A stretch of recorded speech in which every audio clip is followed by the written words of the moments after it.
Okey, sebentar tadi kita dah pelajari bagaimana apabila haba dibekalkan kepada bahan. Sekarang ni kita nak tengok dia terbalik pula. Bila mana haba pula dibebaskan daripada bahan tu, kan? Maksudnya suhu semakin lama makin berkurang. Suhu makin lama makin berkurang.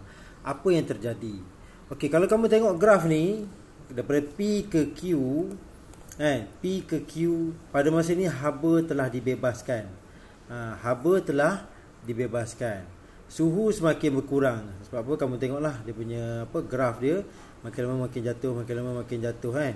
Pada masa ini tenaga molekul kinetik pun semakin lama makin slow lah, dia tak laju. Jadi kita panggil, kata tenaga kinetik dia makin lama makin berkurang. Pergerakan dia makin lama makin perlahan. Okey, antara Q dengan R, ini di sini antara Q dengan R ni, apa yang terjadi? Apa yang terjadi pada takat didih tu, kan? Dia tulis sini takat didih ni, okey. Gas ni menjadi cecair, kan? Gas ni dia jadi cecair. Sebenarnya pada masa tersebut gas ni dia cecair, gas mula terkondensasi, kan? Q ke R, gas mula terkondensasi.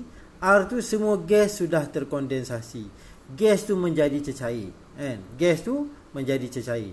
Haba pendam dibebaskan. Pada masa ni haba pendam dibebaskan daripada molekul tu. Okey, mula-mula molekul tu ada haba pendam, tapi dia telah dibebaskan keluar, kan? Jadi bila mana dia dibebaskan, ikatan mula terbentuk.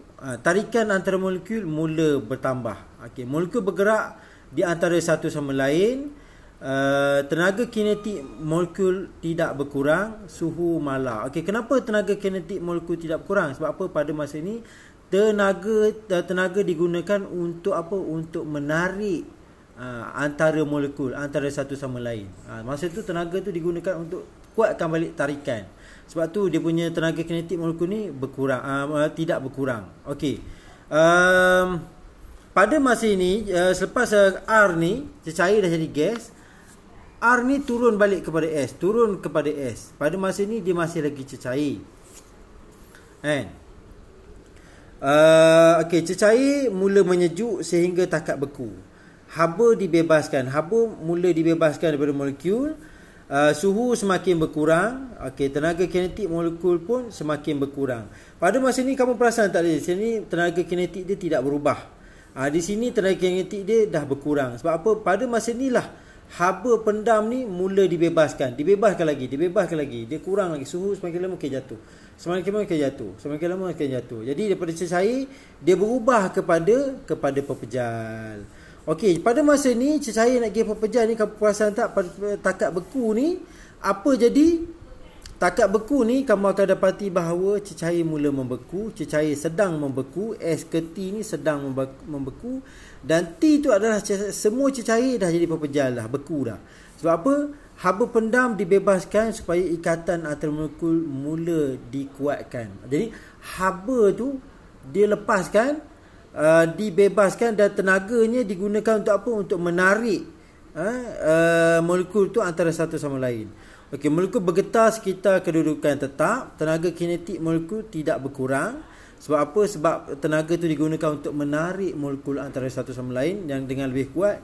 Dan pada masa ini suhu menjadi malar, kan? Suhu menjadi malar.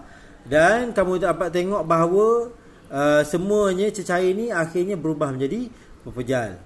Okey, pepejal menyejuk, haba dibebaskan, suhu berkurang, tenaga kinetik molekul pun berkurang. Ini antara T ke U. Jadi last dia jadi pepejal. Dia dah jadi ais lah. Okey, ini adalah untuk lengkung penyejukan. Yang tadi yang kita belajar lengkung pemanasan. Jadi kamu kena dapat beza lah, kalau macam yang ni tadi, pada masa ni haba pendam tu diserap oleh molekul-molekul.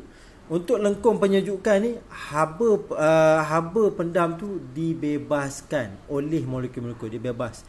Dia keluarkan semua haba-haba yang ada. Itu kamu kena faham lah beza tu, ya.